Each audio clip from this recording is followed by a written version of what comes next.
The mysterious case of Kenneka Jenkins. On the 9th of September, 2017, 19-year-old Kenneka Jenkins spent what would be the final day of her life with friends, unaware of the tragedy that would unfold in the early hours of the next morning. What began as a night of celebration and laughter turned into a mystery that continues to haunt the public imagination, stirring both heartbreak and questions that still remain unanswered. Kenneka had initially made plans with her group of friends to go see a movie that night. Somewhere along the way, however, the group made a last-minute decision to attend a birthday celebration instead. The chosen location was the Crown Plaza Chicago O'Hare Hotel in Rosemont, Illinois. The party was being held in room 926, high up on the 9th floor of the hotel. Before arriving, the group stopped to pick up a few items: a Bluetooth speaker for music, a bottle of Hennessy, and an energy drink. These were meant to enhance the mood of a fun-filled night. According to surveillance footage, Kenneka and her friends walked into the front lobby of the hotel around 1:13 in the morning. The group of young women appeared cheerful and excited, seemingly ready to enjoy the night ahead. At approximately 1:36 in the morning, a Facebook Live video was recorded by one of the attendees. The camera pointed directly at a girl wearing mirrored glasses. If one looks closely, a reflection in the glasses appears to show Kenneka sitting in the background.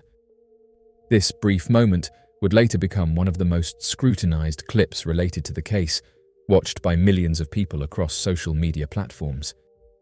By 2:17 in the morning, Kenneka herself posted a Snapchat video, seemingly filmed in one of the hotel bathrooms. Witnesses later stated that around 30 people were in attendance at the party. Throughout the night, Kenneka could be seen dancing, chatting with others, and drinking. There were no obvious signs that anything was wrong at the time. As the night progressed, the party began to break up. Around 3 o'clock in the morning, guests started to leave.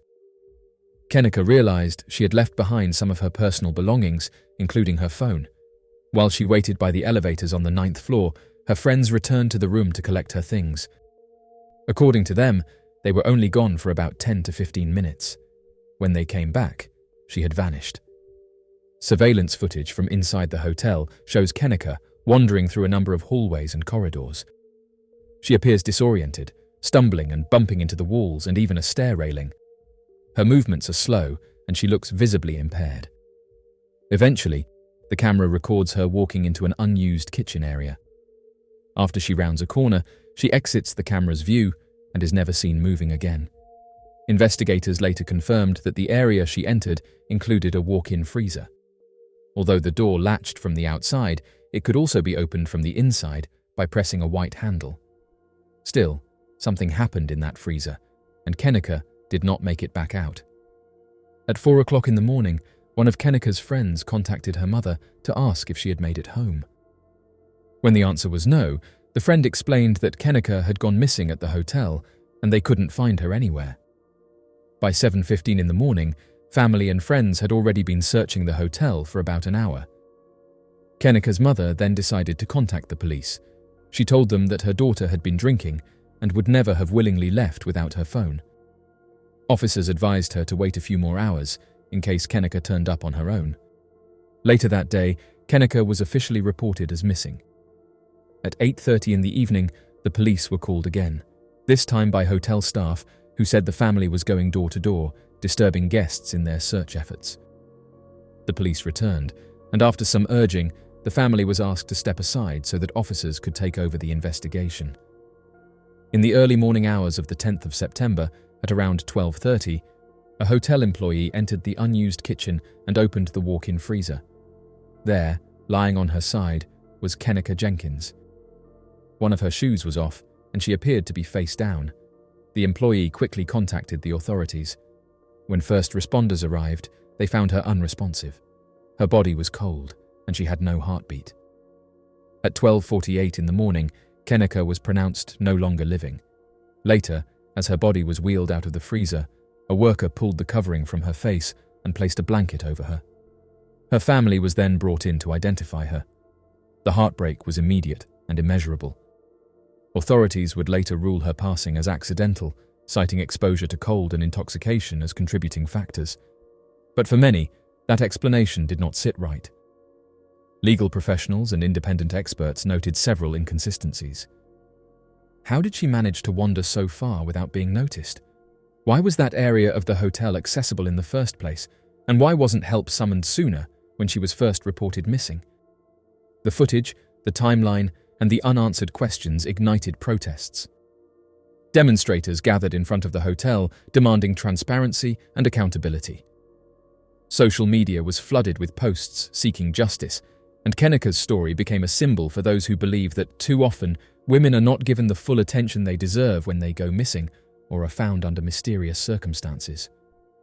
Years have passed since that September weekend, yet the case continues to stir emotions and debates. Though authorities have closed the case, for Kenneka's family and supporters, closure remains elusive. Her story is remembered not only as a tragedy, but as a call for better protection, quicker responses, and more rigorous investigations when lives are on the line. Kenneka Jenkins was a vibrant young woman whose life was cut short far too soon. The questions surrounding her final hours serve as a painful reminder that sometimes the answers we are given are not enough. The search for truth continues, not just for Kenneka, but for every life that deserves to be seen, heard, and honored. The mysterious case of Chris Fowler. In the remote stretches of the Pacific Crest Trail, a footpath known for its breathtaking beauty and rugged terrain, a quiet mystery lingers. Chris Fowler, a 34-year-old hiker from Ohio, had embarked on what was meant to be the adventure of a lifetime, an ambitious journey along the entirety of the Pacific Crest Trail, which stretches from the border of Mexico all the way to Canada. Known affectionately by his trail name Sherpa, Chris was full of hope, spirit, and determination as he worked his way northward. But in the autumn of 2016, just as he approached the final leg of his long journey, Chris vanished without a trace. Chris had already hiked thousands of miles by the time he reached the last leg of the trail. After months of dedication, he arrived at White Pass in Washington state, where he was dropped off near the small town of Packwood. It was the 12th of October, a date that would later mark his last known confirmed location. That afternoon, around 5 o'clock, Chris's phone attempted to place a call to his father. Although the call did not connect, the signal helped place him near White Pass at the time. Earlier that day, he had been spotted at a convenience store where he reportedly discussed the approaching weather with concern. A powerful storm was forecasted to move through the area. It had originated across the Pacific and was set to bring cold temperatures, high winds, and heavy rain to the region, conditions that would be challenging for anyone caught unprepared. Even seasoned hikers like Chris would need to act quickly to find shelter or reassess their plans. Yet, despite the warnings, Chris appears to have continued on. From that moment, everything becomes uncertain. The trail north of White Pass winds through isolated terrain. It is wild, beautiful, and in many places, unforgiving. While some believe Chris decided to push through the coming storm in hopes of finishing the trail, others have speculated that he may have sought a detour to safety or possibly left the trail altogether to ride out the weather in a nearby town. What makes the situation more confusing is that unconfirmed sightings of him came in after his last known whereabouts. On the 14th of October, 2 days after his phone last pinged, someone reported seeing a man matching Chris's description at a small store and gas station in Greenwater, Washington. The sighting was never definitively confirmed. Later, on the 22nd of October, a group of hunters near Blowout Mountain claimed to have seen someone who looked like Chris off the main trail. That location was roughly 62 miles north of where he had last been seen. If true, it suggested he had made significant progress, but again, there was no confirmation. After the 12th of October, Chris's phone went completely silent. There were no financial transactions, no social media activity, and no further communication with friends or family. His disappearance triggered a widespread search effort. Rescue teams, volunteers, scent tracking dogs, drones, and helicopters all scoured the landscape between White Pass and the Canadian border. Yet, despite extensive efforts, not a single trace of Chris or his belongings was discovered. Chris was described by those who met him as kind, generous, and deeply passionate about the outdoors. He was friendly, encouraging, and connected easily with other hikers. Many recalled how thoughtful he was, often offering help and conversation along the trail.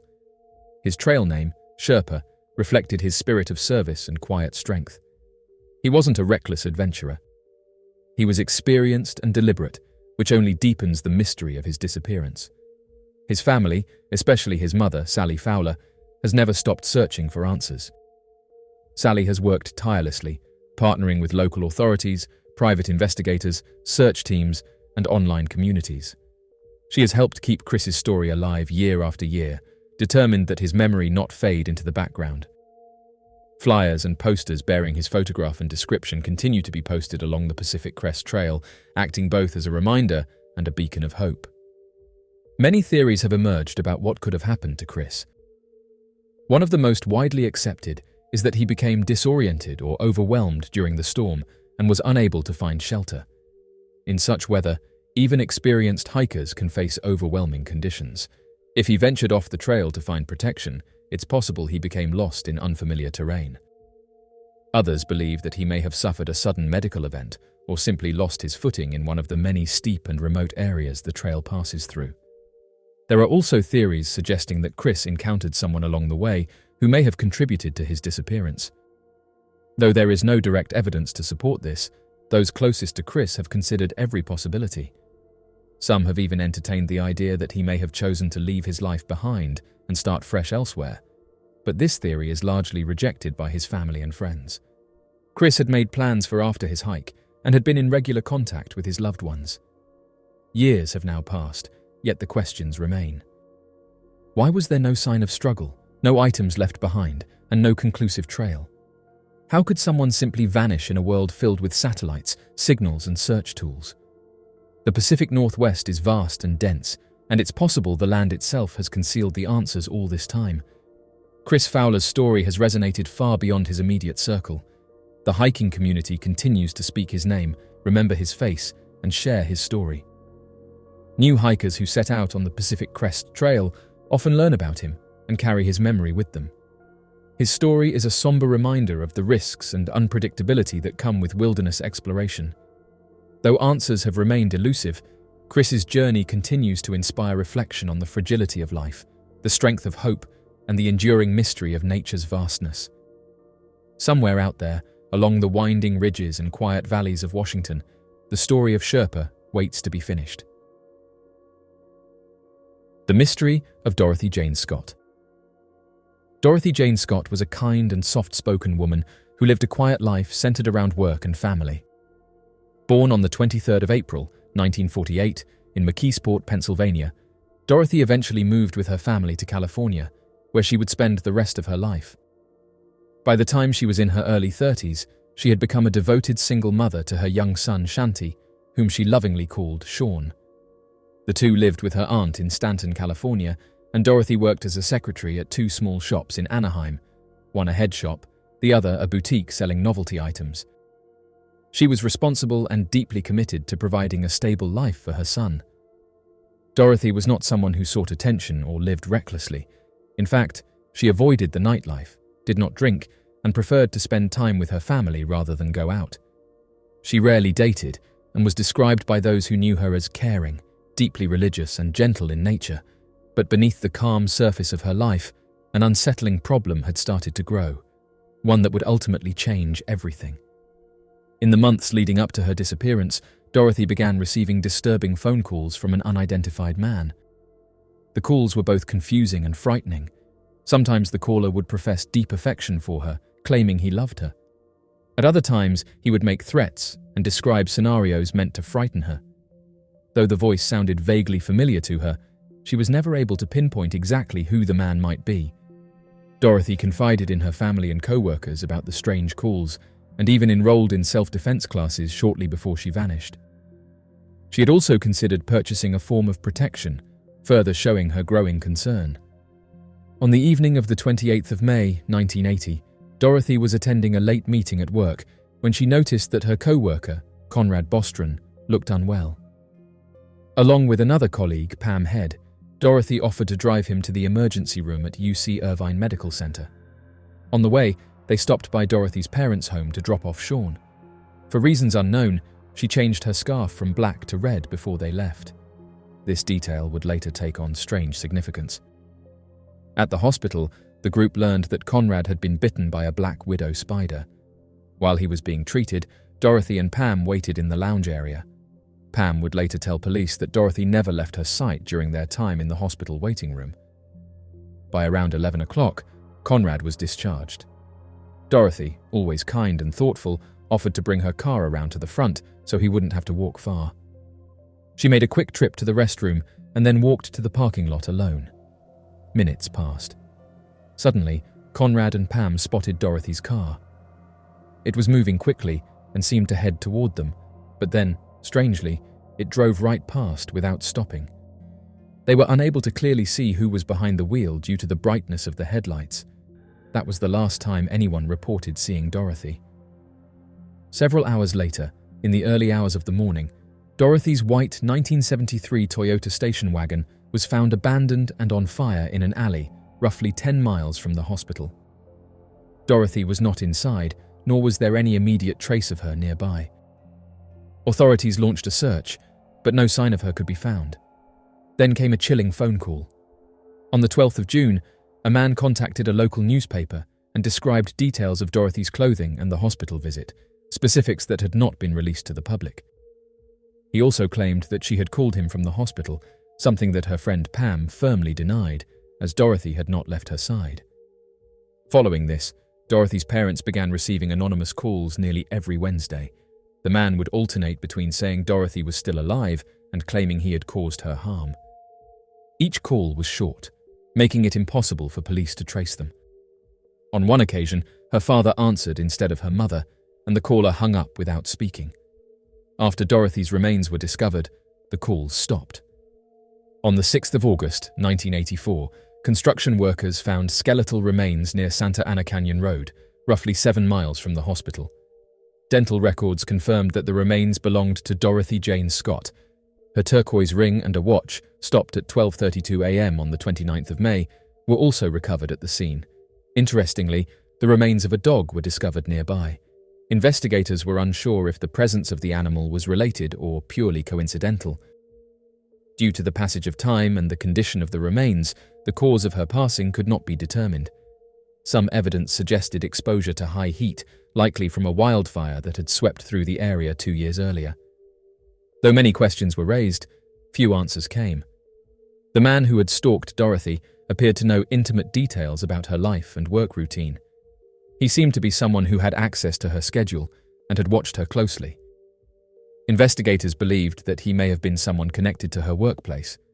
One of the more notable persons of interest was Mike Butler, whose sister worked with Dorothy. It was said he had shown an unusual fascination with her, and some theorized that Dorothy's familiarity with the caller's voice could have stemmed from brief or passing encounters. Another odd detail emerged about the property where her remains were found. It was connected to her former boss, John Kosila. While police found no clear link between him and Dorothy's disappearance, some questioned whether the remains had been placed there intentionally or moved there by natural forces like flooding or erosion. Kosila was never officially labeled a suspect. Despite intense media attention and public interest, Dorothy's case grew cold over time. Her family, friends, and the public were left without closure.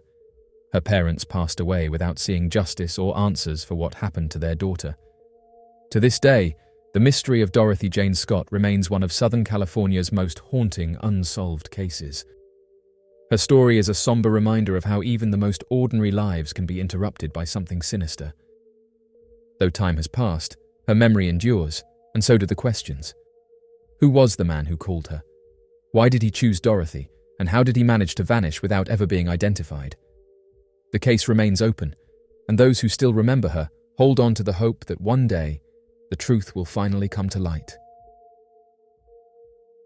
The strange case of District Attorney Ray Gricar. The disappearance of District Attorney Ray Gricar remains one of the most perplexing mysteries in recent American history.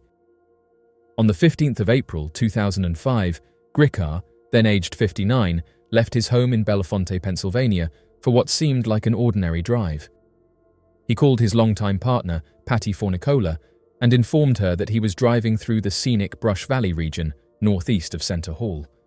That call would be the last time anyone heard from him. When Gricar failed to return later that evening, Kenneka became concerned and reported him missing.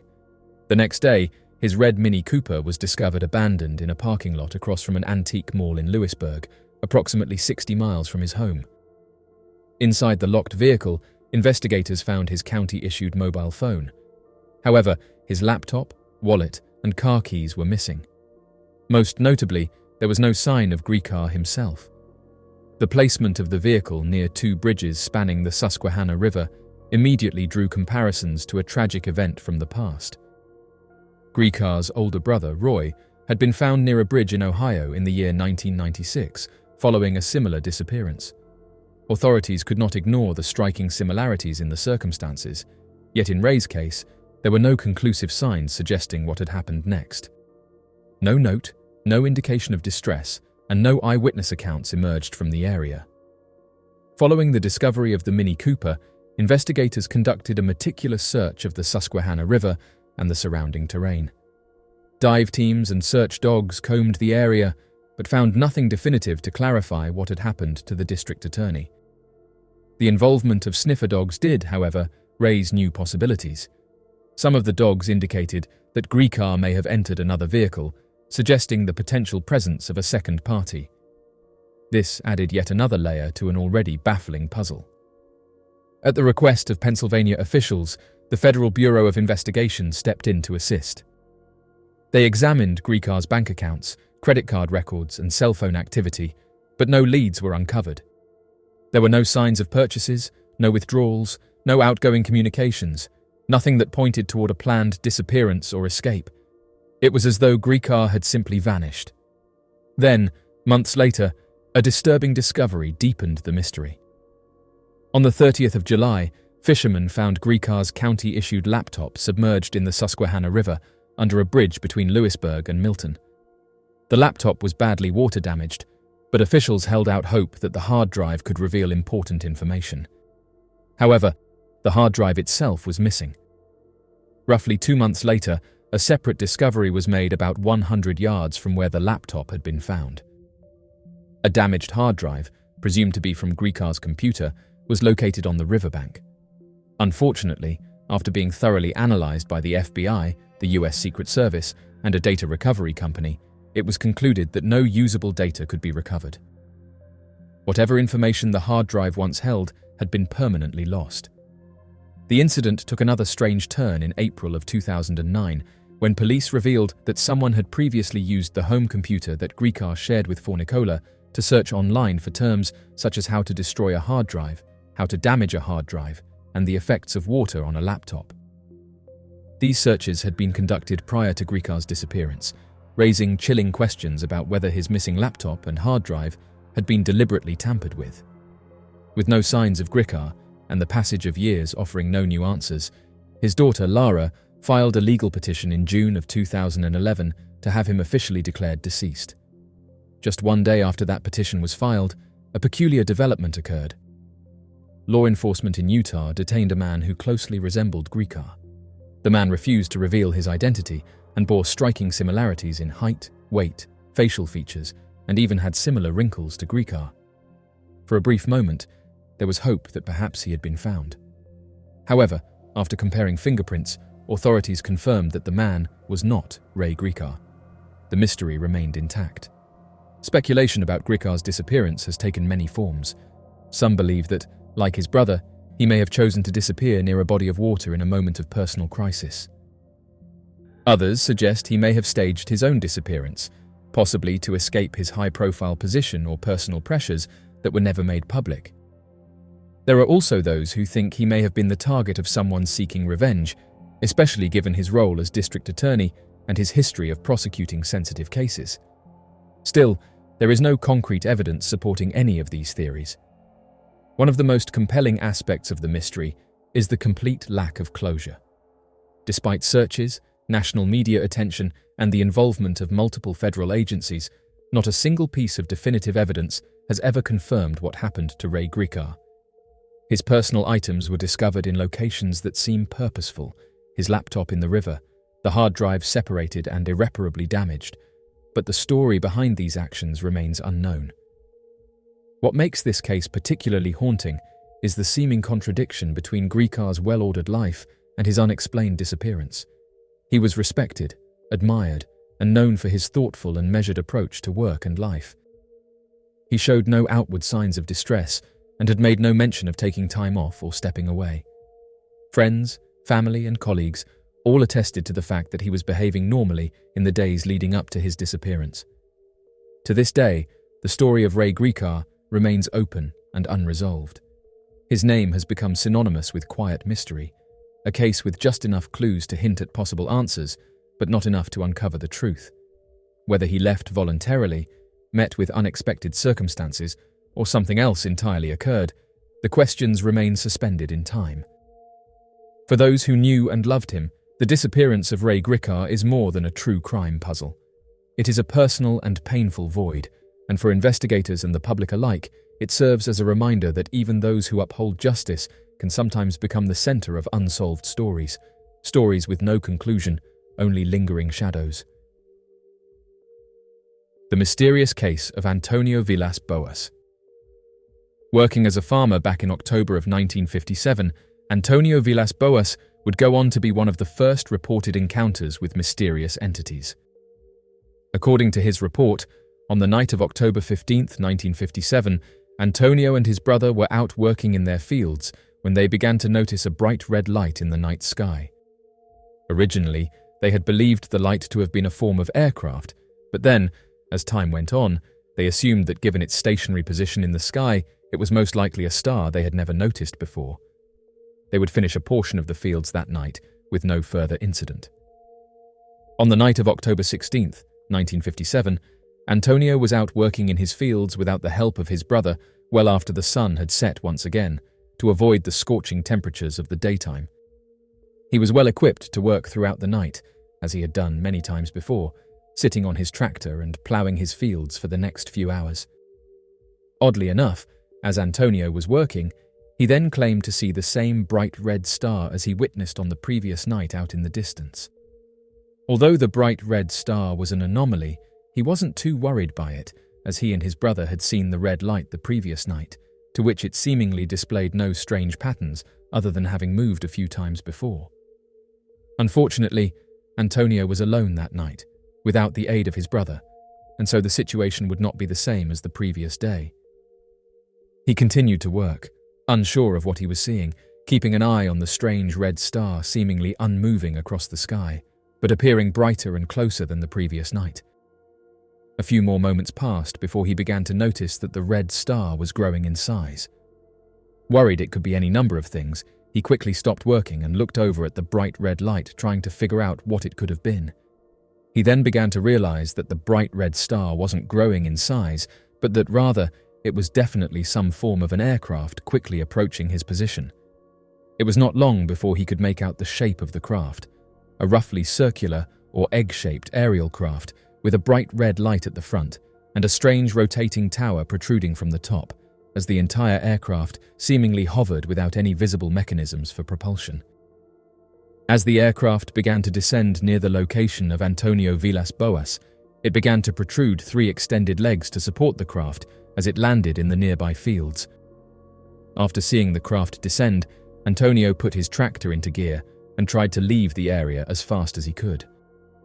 After only a few seconds, however, his tractor completely died, as all of the lights on the tractor shut off and its engine suddenly stopped. Believing the strange aircraft to have been responsible for this sudden shut-off, Antonio quickly jumped from the tractor and began running on foot through the fields, away from the landed craft. As Antonio was running, falling in and out of the soft, recently ploughed field, he was quickly captured by a small, 5-foot-tall, humanoid creature, wearing grey coveralls and a helmet.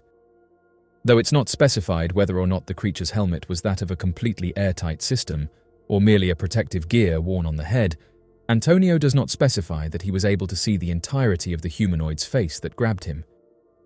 He only states that he noticed its eyes were small and blue, and that, as it spoke, it made noises similar to that of a bark or yelping sound. Shortly after the first humanoid seized Antonio, 3 more humanoids of similar description joined in and subdued him, rapidly dragging him inside of their aircraft as he fought to try to get away. Once dragged inside, the humanoid creatures then began to take Antonio's clothes off as they then began to cover him from head to toe in a gelatinous compound. After being completely covered by the gelatinous compound, Antonio then described an overwhelming feeling of calmness that prevented him from fighting back, leaving many to assume that the strange compound had some sort of effect on his body. As he entered this new docile state, the humanoid figures led him towards a large semicircular room through a tight doorway that had a number of mysterious red symbols written all over it. It was at this point, when Antonio entered the room, that the true nature of the humanoid figures became obvious. The figures began to take samples of blood from Antonio's chin, leaving behind a deep mark that would later prove as evidence of the encounter, as the scar would last for over 2 years before properly healing. These figures then led him into a third room, where they pumped a large amount of gas into the chamber that made Antonio violently ill. As Antonio was gasping for breath, believing he would soon be taken out, he saw the main door into the chamber open with a naked female humanoid creature standing in front of him. The female humanoid creature was described by Antonio Villas-Boas as being 5 foot tall, a height that was similar to the other beings he had encountered. The female humanoid also seemed to possess large blue cat-like eyes that made her appear to be inhuman. Additional facial features included a small pointed chin. On her head, she had long blonde hair and had visible hair on her underarm. Shortly after entering the chamber, the female humanoid then began to force acts on Antonio. When they were finished, Antonio describes a feeling of disgust washing over him as the creature began to rub her stomach and then point upwards. Following this experience, Antonio was then given back his clothes by the other humanoids and was given a tour of the ship. While taking this tour, he had attempted to steal a small clock-like device to show as proof of his encounter with the alien race, but was quickly caught by the creatures and was immediately escorted off of the ship. As the ship left, he quickly returned home to find that more than 4 hours had passed since the ship touched down, one of the strange side effects he would soon begin experiencing. Following the encounter, Antonio began showing signs of extreme radiation sickness, unaware of what was happening, with growing lesions, nausea, weakness, and terrible headaches. He quickly sought help from a journalist researching these types of encounters and was examined by Dr. Fontes of the National School of Medicine of Brazil. Antonio had originally believed he had caught a form of disease, but was informed that he was suffering from a sickness caused by taking massive doses of radiation at one time. Such levels of radiation sickness would have been impossible to have been exposed to during this time in the 1950s, and would have required Antonio to have gotten hit by direct doses of radiation equal to the amount that would later be experienced at the Chernobyl incident in Ukraine, overwhelmingly proving advanced technologies had been within the vicinity of Antonio Villas-Boas, within the span of time he had claimed the event took place. However, despite this mountain of evidence that more than supports his claims of the strange event, Antonio would still go on to be ridiculed by those around him and would face a number of health issues following the event. Antonio would later go on to become a respected lawyer and, even up to his passing, would claim that what he experienced was completely factual and not at all a hoax.